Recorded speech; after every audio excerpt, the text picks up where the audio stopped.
Kang mar ariyo, ang'wen osekadho tok sa ang'wen. Mano mar okinyi pod wadhi nyime gi thor wach mwantiere godo. Okinyi ma kawuono wang'iyo chal mano motenre kod manyo tije pachoka kanyakla kod oganda mawuok e pachoka ma bende osebedo ka manyo tije e pinje maoko. Nachore abiro bedo ka kawo moko kuom ote ma bende osebedo ka ioro. Meda orogi, abiro bedo ka kawogi. Ote ma intiere godo samoro ne Mheshimiwa Odege ma bende en jaod bura manyatike kendo jagoro maduong' mano mar riwruok, mano mar jotije sirikal.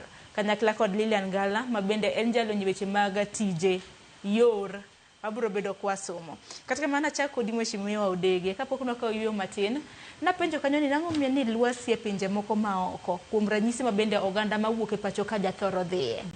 Kikompea ang'o ma gitimo mopogore gi ma piny Kenya watimo. Wan pok nawinjo piny Kenya ni wan bende wasos.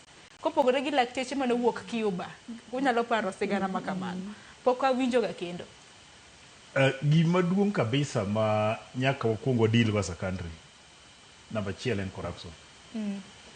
Nikech wan gi resources matin ma kotiyo maber to gimoro amora monego bed ni bedo mbele wa kaka country bagni. Koro ka wanyalo tieko wach mar corruption, mano wadhi improve by 50%. Ka wawuok e mano, nyaka wa identify ni as a country ang'o ma wanyalo produce. Ang'o ma wanyalo produce. Nikech ineno pinje machalo kaka Saudi Arabia, Qatar, these Arabian countries, onge gima gi produce mawuok e lo. Manyiso gimoro amora michamo Saudi Arabia ginigi onego bed ni ae pinje ma chal gi Kenya ka. Koro onego bed ni sama wa export ne joka labor, no onego bed ni labor no dhi gi our productivity. Kane wawinjo ni kata ni Saudi Arabia kofi wa mimadhe, tea wa mimadhe, kato wachako wa make sure ni avocado gini ma joka tiyo go mang'eny ka. Wuok Kenya kaka dhi kocha. Tibiro nwang'o ka we biro stabilize our economy nikech wago kod gi ohala. Tang'o mamono wa nikech piny Kenya lobe wanya. Donge wan gi Foreign Affairs Ministry, wan gi Ministry of Trade. Onego gikonwa very clearly ni strategy mane ma gin go manyalo miyo wambe our production wa export. Nikech ineno kaka wawuoye gik ma chalo mchele gini ma jopur olewo godo. To mchele ne michamo mang'eny mogik in the Middle East. Ang'o ma mono seche ma wamiyo jogi labor mabedo kod in agreement ni. Wayudie ni wanyalo timo ohala gi jogi ma wabed gi key production area ma watere pinjegi mondo mibed ni wan gi exchange moro ma favorable. To konego bed ni wadwa rely mana on ni ka wamiyo gi jotich mabe gi sando ni to nitie remittance oduogo ka. That one is not enough for us. Onego wabed gi an item kata items ma wang'eyo ni joko depend kuomwa ma mondo mi gicham gino nyaka wuog thurwa ka. Kato wabiro bedo gi mutual respect kindwa. Nikech ging'eyo ni watero ne jotich tiyo negi to ging'iewo gimoro kuomwa. Kato ibiro yudo kaka wan gi ohala moro. An asebedo ka dhi ga Ghana severally.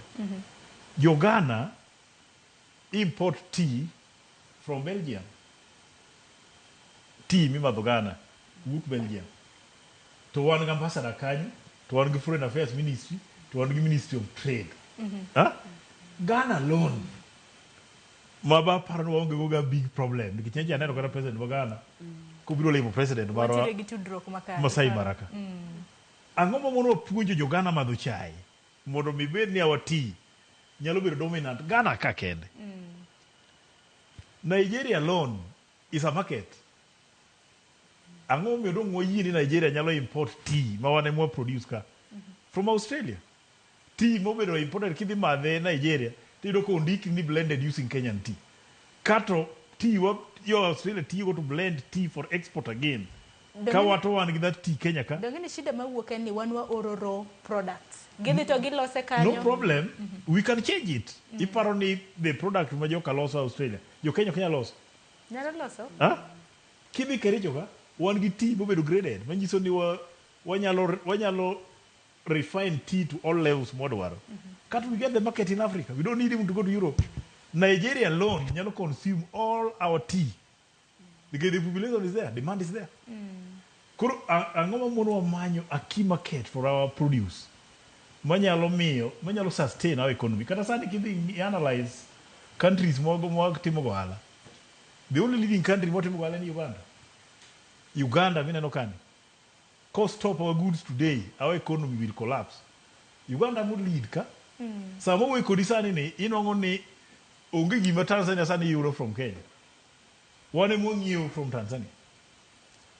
Gima wa produce with Tanzania ka onge. Koro jok manyaka wanacha mo sa en Uganda ki Uganda ko sustain wa gine magi ka goods from us. Koro gino ningo be no wanyalo bedo ability mo penetrate market in West Africa for our tea and coffee. Kato gigi duogo sustain wa kato. Koro gimwado chielo modo chako wacho ka ni kawa produce rice. Why do we import rice? Achude. Why do we import rice? Iwacho ni cartel. Kawa produce ngano Kenya ka. Why do we import ngano? Na neno ni kana somo